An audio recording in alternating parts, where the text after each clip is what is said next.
Hi friends, welcome back to Arsikere ಅವರ YouTube channel.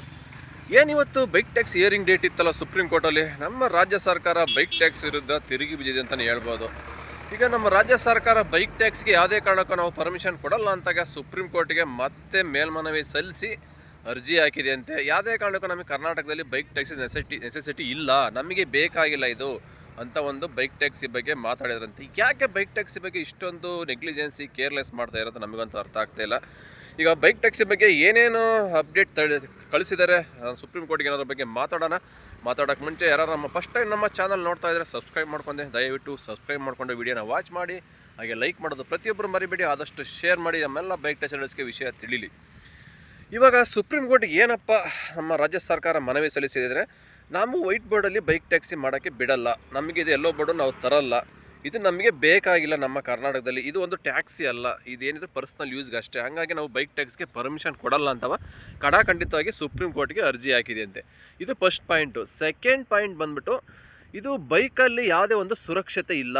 ಈಗ ಕಾರ್ಗೆ, ಕ್ಯಾಬ್ಗೆ defend ಮಾಡಿ ನೋಡಿದರೆ ಬೈಕಲ್ಲಿ ಯಾವುದೇ ಥರ ಒಂದು ಸೇಫ್ಟಿ ಇಲ್ಲ ಪಬ್ಲಿಕ್ಸ್ಗೆ, ಹಂಗಾಗಿ ಬೈಕ್ ಟ್ಯಾಕ್ಸಿ ಮಾಡೋಕ್ಕೆ ಬಿಡಲ್ಲ. ಮತ್ತು ಇದರಲ್ಲಿ ಆಕ್ಸಿಡೆಂಟ್ ಆದರೆ ಇನ್ಸೂರೆನ್ಸ್ ಕ್ಲೈಮ್ ಆಗಲ್ಲ.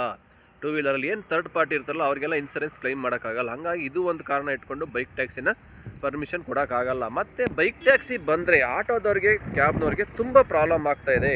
ಇವಾಗ ಎಲ್ಲ ಬೈಕೆ ಬುಕ್ ಮಾಡ್ಕೊಂಡು ಹೋಗ್ತಾರೆ ಚೀಪ್ ಆ್ಯಂಡ್ ಬೆಸ್ಟ್ ಅಂತ. ಈಗ ಆಟೋ ಕ್ಯಾಬವ್ರಿಗೆ ಹೊಟ್ಟೆ ಮೇಲೆ ಹೊಡೆದಂಗೆ ಆಗ್ತಾಯಿದೆ, ಅವರಿಗೆ ಸಂಪಾದನೆ ಇಲ್ಲ. ಹಾಗಾಗಿ ಇದು ಒಂದು ಕಾರಣ ಇಟ್ಕೊಂಡು ನಾವು ಬೈಕ್ ಟ್ಯಾಕ್ಸ್ಗೆ ಪರ್ಮಿಷನ್ ಕೊಡೋಕ್ಕಾಗಲ್ಲ ಅಂತವೆ. ಟೋಟಲಿ ಬೈಕ್ ಟ್ಯಾಕ್ಸ್ಗೆ ಆಪೋಸಿಟ್ಟಾಗಿ ಎಲ್ಲ ಒಂದು ಇನ್ಫಾರ್ಮೇಷನ್ನ ಸಲ್ಲಿಸಿದಂತೆ ಸುಪ್ರೀಂ ಕೋರ್ಟ್ಗೆ.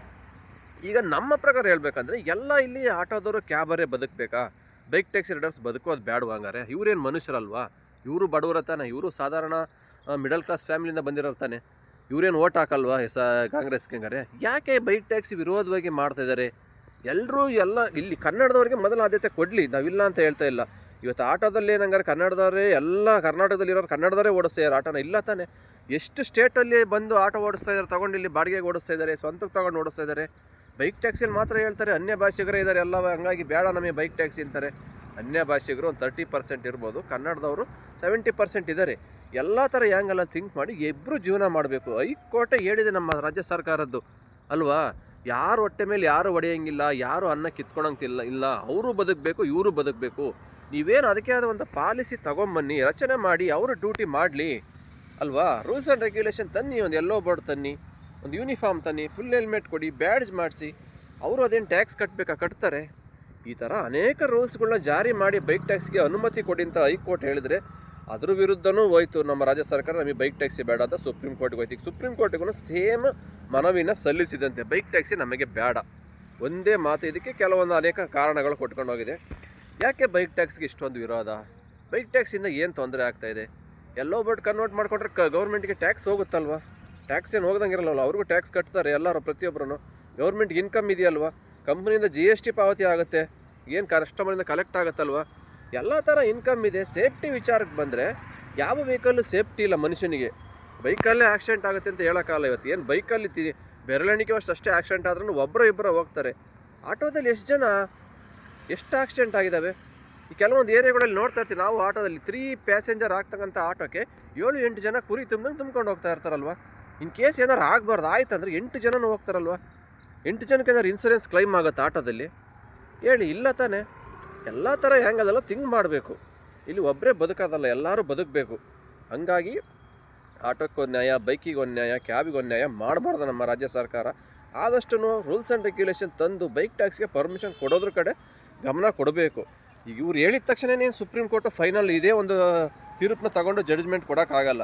ಬೈಕ್ ಟ್ಯಾಕ್ಸಿ ಪರವಾಗಿ ಏನು ಸಲ್ಲಿಸ್ತಾರಲ್ಲ ವಾದ, ಅದನ್ನು ಕೂಡ ಒಂದು ಆ್ಯಂಗಲಲ್ಲಿ ಥಿಂಕ್ ಮಾಡ್ತಾರೆ. ಹಂಗಾಗಿ ಅದನ್ನು ನೋಡ್ತಾರೆ, ಇದನ್ನು ಹೇಳ್ತಾರೆ.